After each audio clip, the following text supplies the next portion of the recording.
Greetings everybody, RetroIndieGamer here with a rather short overview video on this thing here, the Nintendo e-reader, which was released in, I want to say, 2001, 2002, somewhere around there.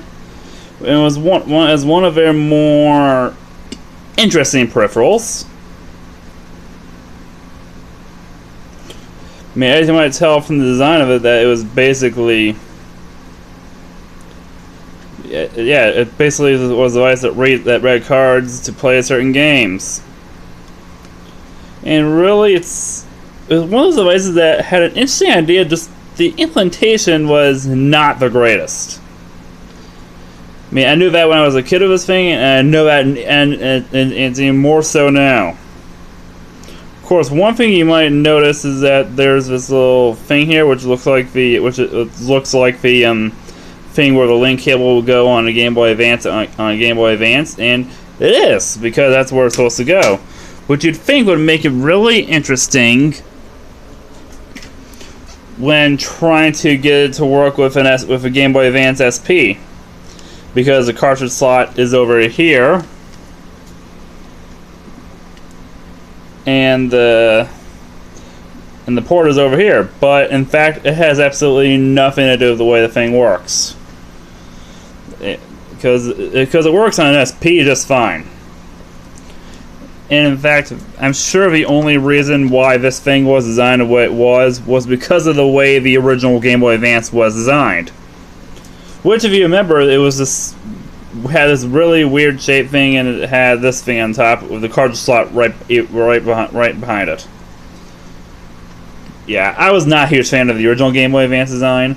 The SP, yes, but I'll get to that another time. This is about the e-reader.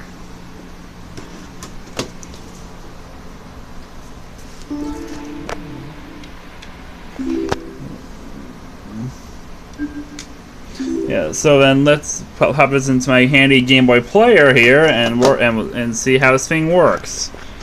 And I might want to cover this peripheral at one point, because the Game Boy player is an excellent peripheral.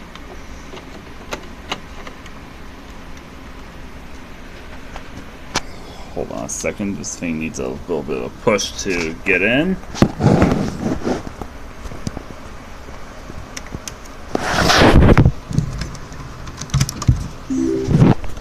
There we go. These things take a push to get in, a little push to get in sometimes. And here's the screen for it.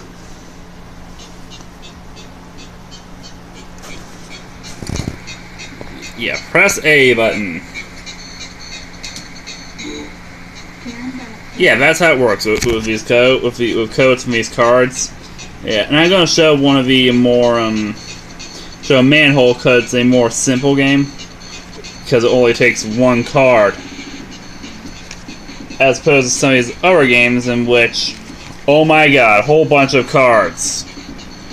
Because here we have a couple of games. Here we have Donkey Kong Jr., the original Donkey Kong.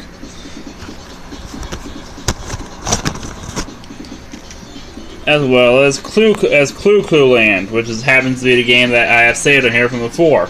That's one of the problems, but I'll get into that in a little bit. So you want to see how this thing works? Yeah, scan a card. Then I send it into this little thing. Scan it.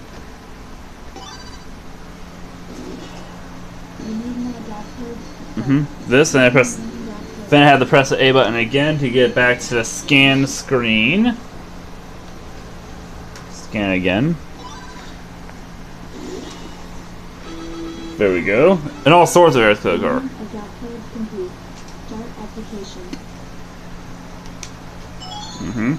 And now we're playing Manhole.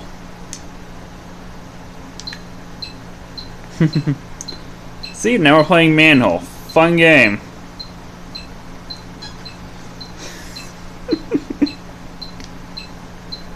Hopefully these call stuck in the clips won't get this content dated by Nintendo.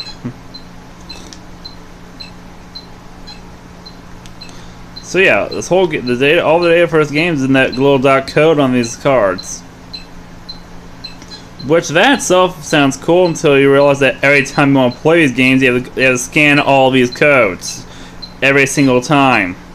And in fact, there are easier ways to play all these games. Not just, well, now there are easier ways, but even then, well, for Manhole there was an easier way, which I found out recently. But a game like Manhole is not too bad to play.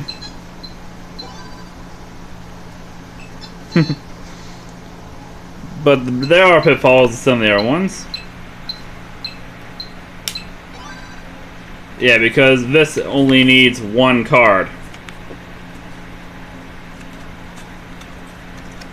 Whereas some of these other ones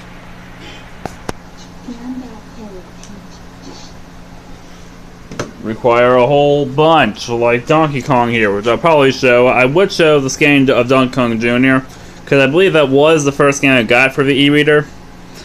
But it only but I think I'm missing one of the cards for it or something. I might find it while I'm moving stuff.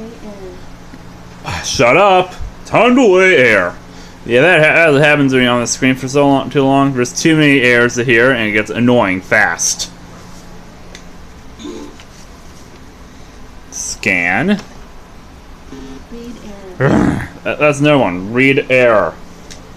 Which makes using this thing even more annoying.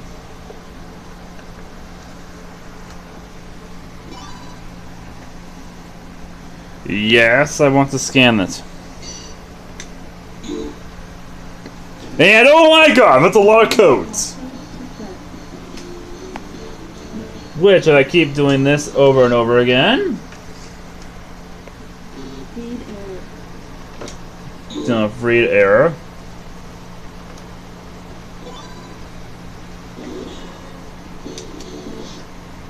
Eventually I'll get there.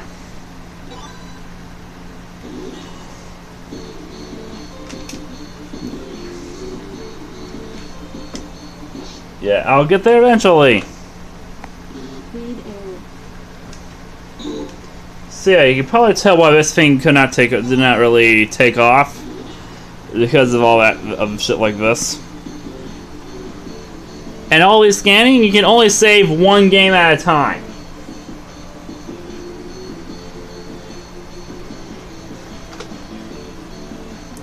Which you'd think after scanning after going for Ultra scan this many cards, that'll allow you to save as many games as you want, or at least more than one.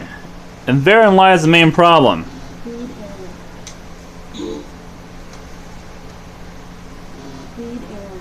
Shut up. You know what? Screw scanning this thing. But yeah, that was definitely one of the main issues with this thing. Especially, and I definitely would. Yeah, this is one device in gaming history I would certainly not recommend because it sucked. Shut up. Yeah, because it was not exactly the greatest device in the world. And all the games that I have on these cards, literally, all the games on here, Donkey Kong Jr., Donkey Kong, Clue Land, and even Manhole, they're easier to get on other forms. Well, now they are. Then, this is the only way to get a lot of these. I mean, heck, the only reason I have the Donkey Kong one is because it was the only way to play that game at the time.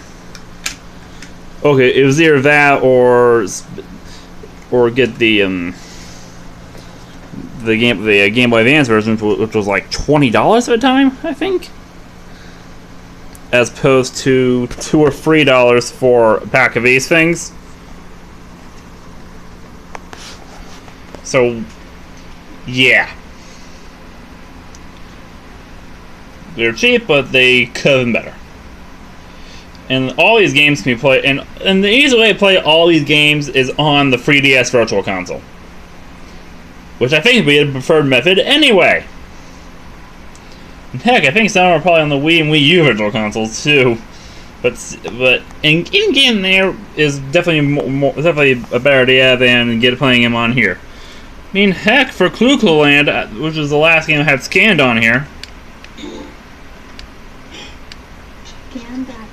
As you can see from there. Well, pretty much soon after I scanned this thing, I just went to the eShop and bought it. The $5 was worth not having to do all this crap again. So yeah, the e-reader, an interesting idea that, and if they did a few things differently, like have more games that used it, because it connected a couple of games. One of them, I believe, was Super Mario Advance 4, Super Mario Bros. 3, and I think it also connected with Animal Crossing.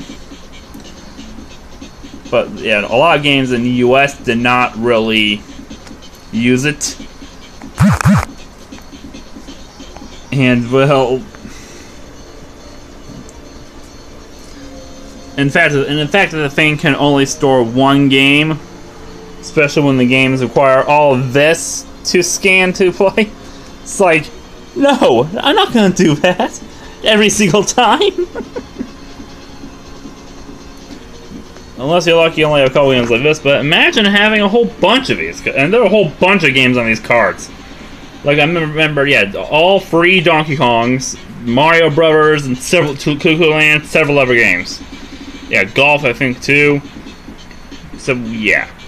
If you want to see if you want to experience an interesting Game Boy Advance peripheral, check this out. You probably will not get any enjoyment out of it, but it's interesting history. And hopefully, and should have been a lesson for Nintendo that peripherals are not always the best. That they don't always know what they're doing with peripherals, but. Given the recent disaster of the Wii U and things that don't work, they still haven't learned the lesson. But anyway, that's all I can say about the e-reader here. Not a lot to say because it really wasn't anything that spectacular. Well, I hope you enjoyed this. If you did, feel free to like and subscribe, and follow me on Twitter and for more updates on videos and streams. Well, until next time, everyone.